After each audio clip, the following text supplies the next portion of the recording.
The dining room fell silent when Thomas Whitfield walked through the front door. "That's you. At our family Thanksgiving. Uninvited. Still with that tiny internet thing?" Dad had been teasing just moments before, carving the turkey with theatrical flourish. Mom had sighed beside him. "When will you join a real company?" My sister Brooke had smirked across the table. I'd stayed quiet, checking my watch. Now Thomas Whitfield stood in the foyer, briefcase in hand, scanning the room until his eyes landed on me. "Chairwoman Foster," he said, straightening his tie. "The $2.8 billion acquisition is complete. The board needs your signature." Dad's carving knife clattered against the serving platter. His face went pale. I was the placeholder child. Not the first. That honor belonged to Brooke, born in 1988 to great fanfare and even greater expectations. Not the last. That would have been the son my parents tried for but never had. I was the middle attempt, the 1991 arrival who turned out to be another girl. The child who existed in the space between the golden firstborn and the hoped-for heir. My father, Richard Foster, had built Titan Logistics from the ground up. Started with a single warehouse in 1982, grew it into a regional shipping empire by the time I was born, and transformed it into a national powerhouse worth $340 million by the time I turned 18. Titan Logistics moved goods across America. Warehouses, trucking fleets, distribution networks. Dad called it the backbone of commerce. Brooke was groomed to inherit that backbone. I was groomed to stay out of the way. My first memory of understanding my place in the family hierarchy happened when I was 7 years old. Dad had taken Brooke, then 11, to visit the company's newest distribution center, a $12 million facility in Indianapolis that represented Titan's expansion into the Midwest. I'd asked to come. Begged, actually, the way 7-year-olds do, with tears threatening at the corners of my eyes. "It's not really your thing, Tegan," Dad had said, ruffling my hair. "You'd be bored. Besides, this is serious business stuff.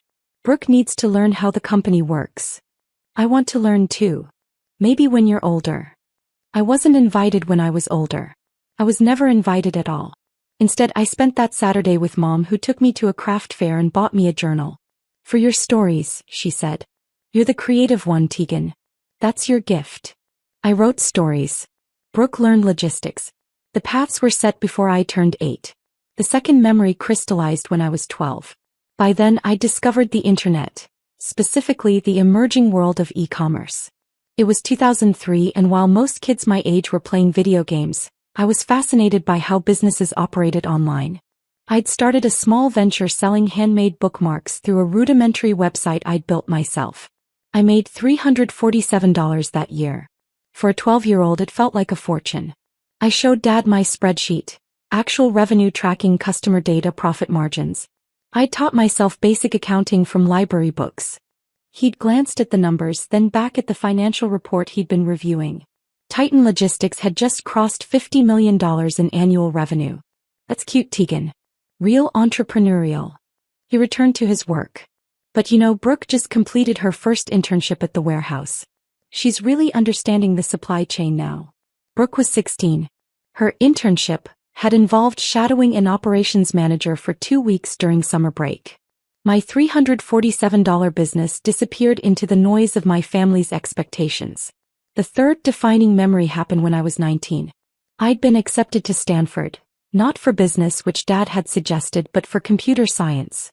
I discovered that my real passion wasn't just selling things online.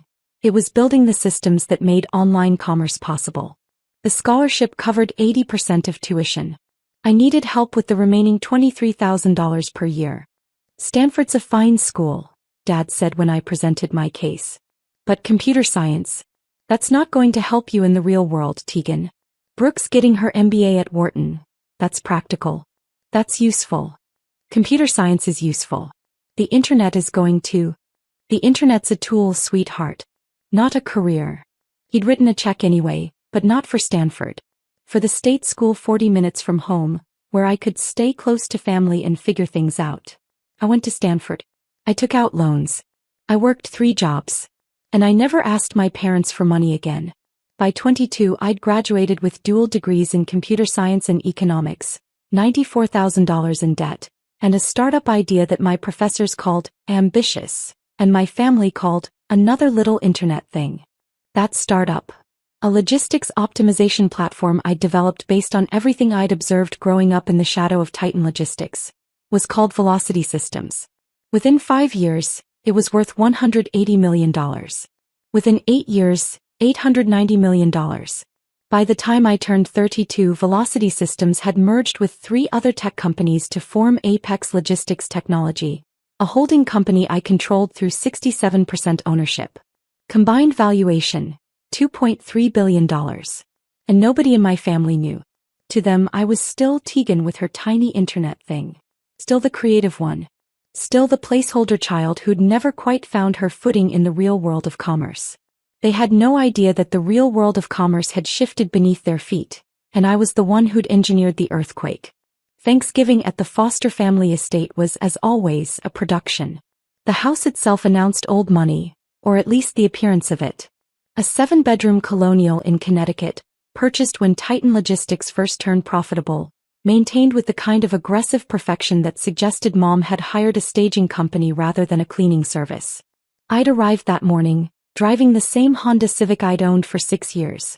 The car was deliberate, nothing flashy, nothing that would invite questions. My actual garage in San Francisco contained a Tesla and a vintage Porsche, but Connecticut didn't need to know that. The family had gathered by noon. Brooke arrived with her husband Mitchell, a junior partner at a consulting firm who never missed an opportunity to mention his Harvard MBA. Their 2 children, both under 5, had been handed off to a nanny in the upstairs playroom. Mom supervised the caterers. Dad held court in the living room, scotch in hand, regaling Uncle Richard with tales of Titan Logistics' latest expansion. "We're looking at a major acquisition," Dad was saying when I walked in. $2.8 billion valuation. If we can secure the financing, Titan becomes the 3rd largest logistics company in the eastern United States. I set my overnight bag by the door and listened. "The board's been cautious," Dad continued. "But Thomas Whitfield, my CEO, he's been pushing for it. Says we can't afford not to grow." I knew all about the acquisition.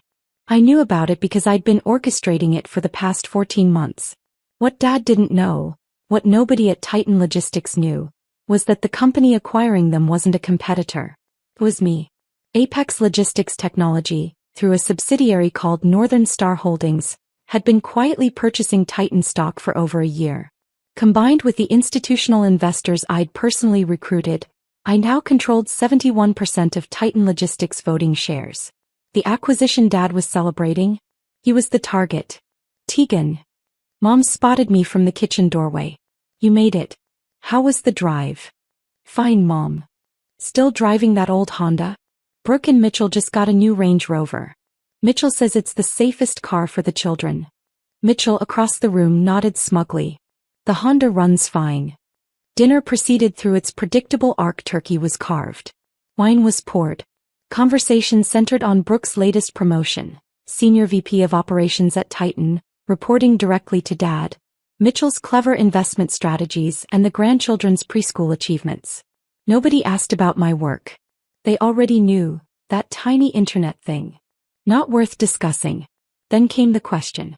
"So Tegan," Dad said, setting down his wine glass, "still with that online business?" "Still there." "What is it again?" "Something with shipping. Logistics software." He chuckled. "Logistics software. You know, if you wanted to actually understand logistics, you could have just asked me. 40 years of experience, right here. I'll keep that in mind. When will you join a real company?" Mom added, sighing. "You're 32, honey. At your age, Brooke was already a vice president." "At a company Dad handed her," I said mildly. The table went quiet. "Excuse me." Brooke's voice sharpened. "Nothing. Just an observation." Dad cleared his throat. "Now let's not." The doorbell rang. Everyone looked toward the foyer. We weren't expecting anyone. Mom stood. "I'll get it." She returned 30 seconds later, her face arranged in the particular expression of polite confusion she reserved for unexpected visitors. Behind her stood Thomas Whitfield. Thomas Whitfield was 63 years old, silver-haired, impeccably dressed even on a holiday. He'd been CEO of Titan Logistics for 8 years. Dad's hand-picked successor, the man trusted to run the company while Dad transitioned to chairman. What Dad didn't know was that Thomas and I had been in communication for 14 months. It had started with due diligence. When Apex Logistics Technology began acquiring Titan stock, I'd needed inside information. Not illegal insider trading, but the kind of operational intelligence that comes from actually understanding a company. Thomas, to his credit, had figured out who was buying before anyone else. He'd reached out through intermediaries.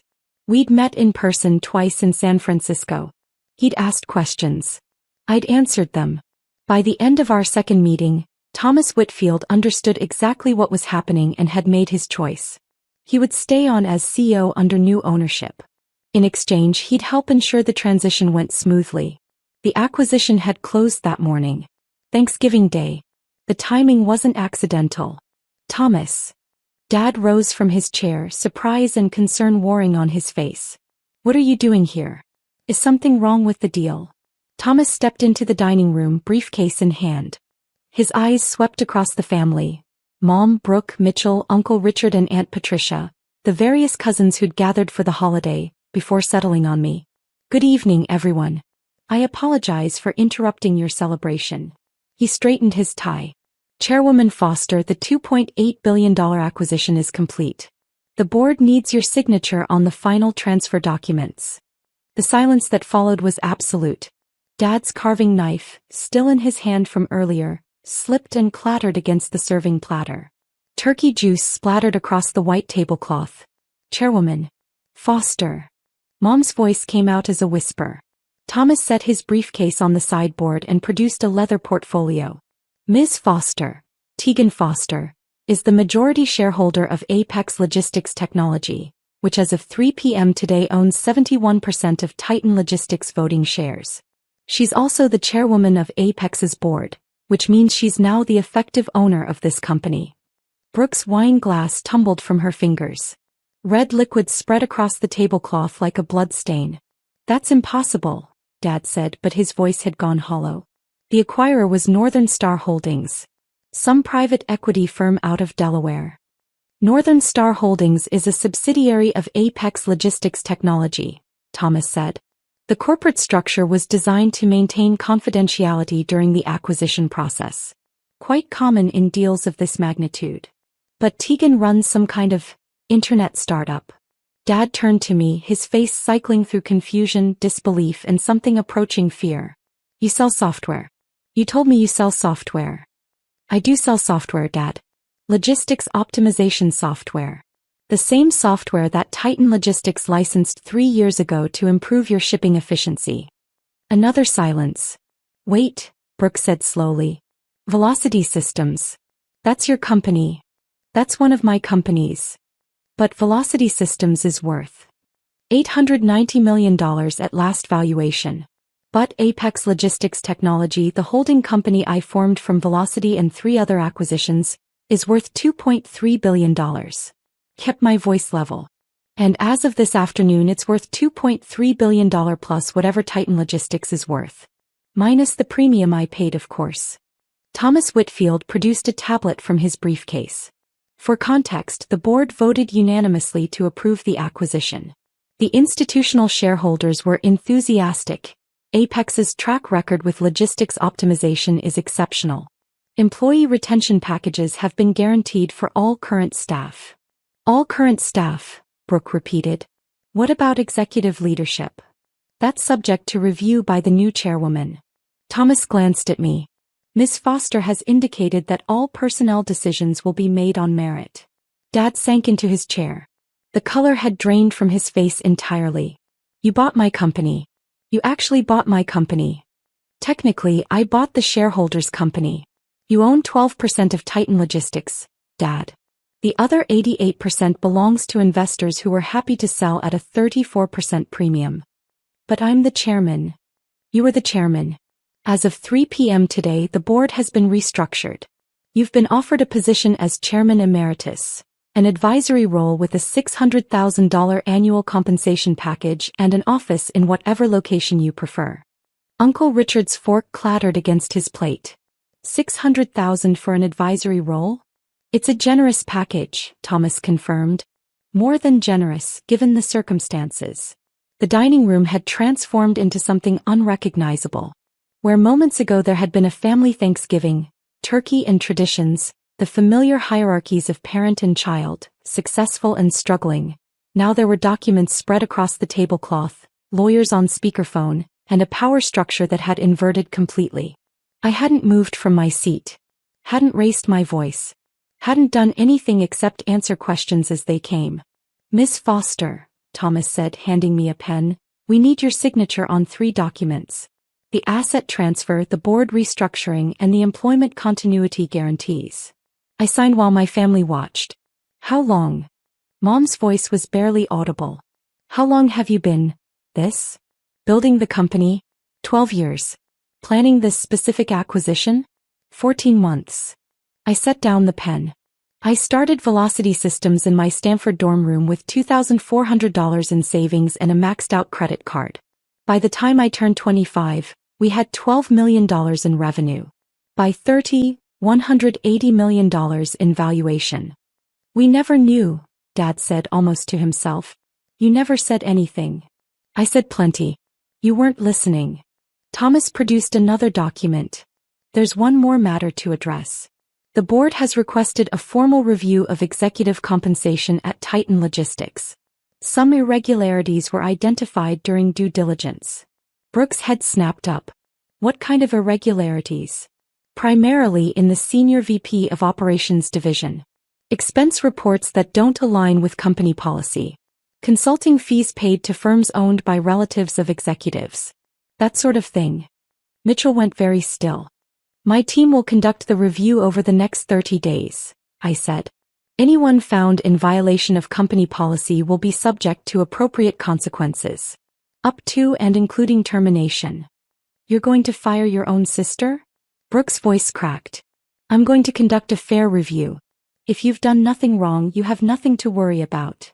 Brooke and Mitchell exchanged glances. Whatever passed between them wasn't confidence. The doorbell rang again. This time Thomas answered it himself. He returned with 2 people I recognized. Angela Martinez, my chief legal counsel, and David Kim, my head of operations. Both had flown in from San Francisco specifically for this moment. "Chairwoman Foster," Angela said, handing me a leather portfolio. "The SEC filing is complete. The acquisition will be announced to the markets at 9 a.m. Monday. Press inquiries are already coming in. Apparently someone leaked." "Who leaked?" "We're not sure yet. But Bloomberg has the story. They're running with tech billionaire acquires father's company in surprise Thanksgiving takeover." Dad made a sound I'd never heard from him before. Something between a gasp and a groan.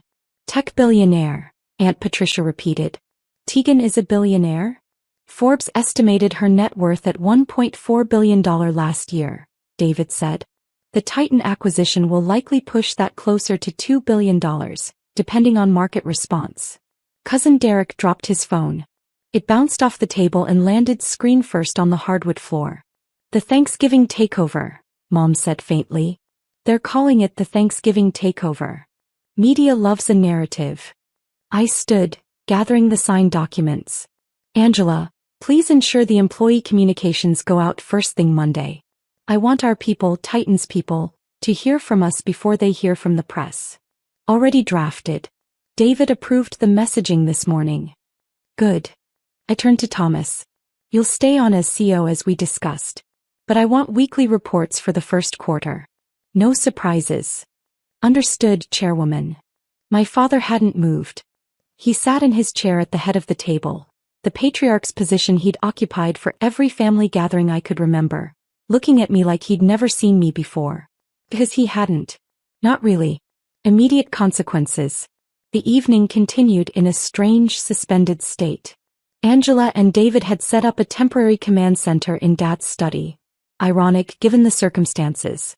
Calls came in every few minutes. Board members seeking reassurance, institutional investors requesting meetings, journalists hoping for quotes. I handled each one with the same calm I'd maintained all night. This was, after all, just another acquisition. Bigger than most. More personal than any. But still just business. The family had scattered throughout the house, processing in their own ways. Mom had retreated to the kitchen, where I could hear her stress washing dishes that were already clean. Uncle Richard and Aunt Patricia made hurried excuses and left, taking their children with them. Mitchell had disappeared into the backyard, phone pressed to his ear, presumably calling his own lawyers. Brooke found me in the study. The consulting fees, she said without preamble. Mitchell's brother's firm. I knew about it. I looked up from my laptop. I assumed you did. It wasn't that much. A few $100,000 over 3 years. $847,000 according to our forensic accountants. For consulting services that were never actually provided. Brooke's face went gray. You know about that? I know about everything, Brooke.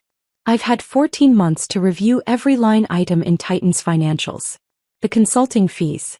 The expense reports from your Costa Rica site visits.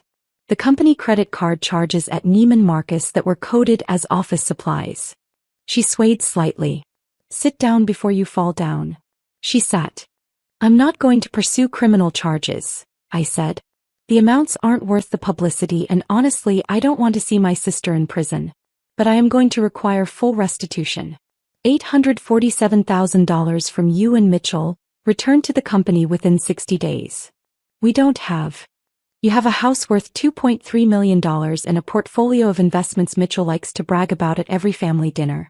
You have the money. Or you can find it. Brooke stared at me. You've really thought this through. I've thought everything through, Brooke. That's what I do. It's what I've always done. You just never noticed because you were too busy being the golden child. She flinched. Escalating consequences. Over the next 3 weeks, the consequences cascaded. The forensic review uncovered more than just Brooke's consulting fee scheme. Dad, it turned out, had been using company resources for personal expenses for years. A beach house in the Hamptons technically owned by a Titan subsidiary, a private jet that showed up on the books as executive transportation, but flew exclusively to his golf destinations. Mitchell's brother's firm wasn't the only shell company receiving payments for services never rendered. The total irregularities exceeded $4.2 million. I presented the findings at a board meeting 2 weeks after Thanksgiving. Dad sat across the table from me, the same man who'd told me computers were not really my thing, who'd funded Brooke's Wharton MBA while making me take out loans for Stanford, who'd spent 30 years building a company while telling me I wasn't suited for business. These are serious governance failures, I said, laying out the documentation. The board will need to decide on appropriate remediation. Dad cleared his throat. As chairman emeritus, I'd like to suggest that we consider the historical context. You're not chairman emeritus yet, Dad. That appointment is pending the board's review of these findings. Kept my voice level. The advisory role I offered was contingent on clean financials. These aren't clean. The board voted to reduce Dad's compensation package by 40% and require repayment of $1.8 million in improperly allocated expenses. The beach house would be sold. The jet would be grounded. Brooke's position was eliminated entirely, restructured, in corporate speak. She was offered a severance package and 6 months of career counseling services. Mitchell was referred to the State Bar Association for ethics review. His law firm, when they learned about the investigation, asked for his resignation. Final consequences. By Christmas, the Foster family had transformed entirely. Dad spent his days in the Hamptons beach house, the one he'd been forced to purchase from Titan at fair market value, avoiding calls and declining invitations. Mom had filed for legal separation, citing irreconcilable differences and financial betrayal. The forensic review had revealed several expenses Dad had hidden from her as well. Brooke and Mitchell were selling their Connecticut mansion to cover the restitution payments. Their marriage, strained by the sudden reversal of fortune, showed cracks at every family gathering. Me. I was running 2 companies now, Apex Logistics Technology and the reformed Titan Logistics. The integration was proceeding ahead of schedule. Employee satisfaction scores were up 23%. Stock price had increased 41% since the acquisition announcement. The media called it the most surprising corporate story of the year. Harvard Business Review was writing a case study. Forbes had requested an interview for their 30 Under 40 retrospective. But none of that mattered as much as what happened on Christmas Eve. I spent Christmas at my apartment in San Francisco. Not alone. Angela and David were there along with a few other team members who didn't have family obligations. We ordered Chinese food, watched movies, and didn't talk about work. But at 7 p.m. my phone buzzed with a text from an unknown number. Unknown. Tegan, it's Dad. Your mother gave me this number. I'd like to talk. If you're willing. I stared at the message for a long time. Then I called him. Tegan. His voice was different. Smaller somehow than I'd ever heard it. Thank you for calling. What did you want to say, Dad? Silence on the line. I waited. I've been reading about you, he finally said. Not the news articles. Everyone's seen those. But I found some old interviews. Tech blogs from when you were just starting out.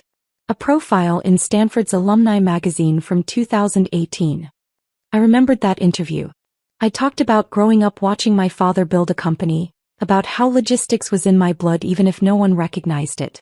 There was a quote, Dad continued. You said, my father taught me everything I know about supply chains. He just doesn't know he taught me. I remember. Why didn't you ever tell me? About the company. About what you were building. The question had haunted me for 12 years. Now finally I had to answer it. I tried, Dad. I showed you my business plan when I was 12. I told you about Velocity Systems when I started it. I invited you to my first office opening, my first major funding round, my first acquisition. You said you were busy. You said it wasn't your kind of thing. You said. I know what I said. His voice cracked. I know. So I stopped trying. I built everything myself without your support, without your approval, without your acknowledgement. And somewhere along the way I realized I didn't need any of those things. I never had. But you bought my company. I bought a struggling logistics firm with excellent infrastructure and terrible management. The fact that it was yours was. I paused, choosing my words carefully. Coincidental. Was it? I thought about the question. The honest answer was complicated. No, I finally admitted. It wasn't coincidental. I could have acquired any number of companies with Titan's profile. But I chose yours because I wanted you to see. Not to hurt you. Not for revenge. Just to be seen. I see you now. Do you? I see a woman who built something extraordinary. Who did it alone, without help, without encouragement, without anyone believing in her. He exhaled shakily. I see my daughter. And I'm ashamed that I didn't see her sooner. I let the words settle. What do you want from this call, Dad? I want the chance to know you. The real you. Not the version I invented in my head, but the person you actually became. He paused. I know I don't deserve it. I know I can't undo what I did. But I'd like to try. If you'll let me. I walked to my window, looking out at the San Francisco skyline. The city where I'd built everything. The city my family had never visited. I'm not ready to forgive, I said. 32 years of being invisible isn't erased by one phone call. I understand. But I'm not close to the idea of something. Eventually. If you're willing to put in the work. What kind of work? The kind where you listen instead of lecture. Where you ask questions instead of giving answers. Where you treat me like a colleague instead of a disappointment. I paused. The kind where you actually get to know me, not the idea of me you've been carrying around all these years. Silence. Then, I can do that. I want to do that. Then we'll see. I ended the call and stood at the window for a long time, watching the lights of the city sparkle against the December darkness. Behind me, my team was laughing at something on television. Ahead of me was a new year, a new chapter, a company to run and an empire to build. The little girl with the tiny internet thing had grown up. She'd built something extraordinary, something that couldn't be dismissed or diminished or ignored. And finally, impossibly, her family was starting to see it. Not because they wanted to. Because they had no other choice. And somehow that was enough. Not forgiveness. Not reconciliation. Just the quiet satisfaction of being exactly who I'd always been. Visible at last, undeniable, entirely on my own terms. The Thanksgiving takeover, they'd called it. I preferred to think of it as the moment I finally came home,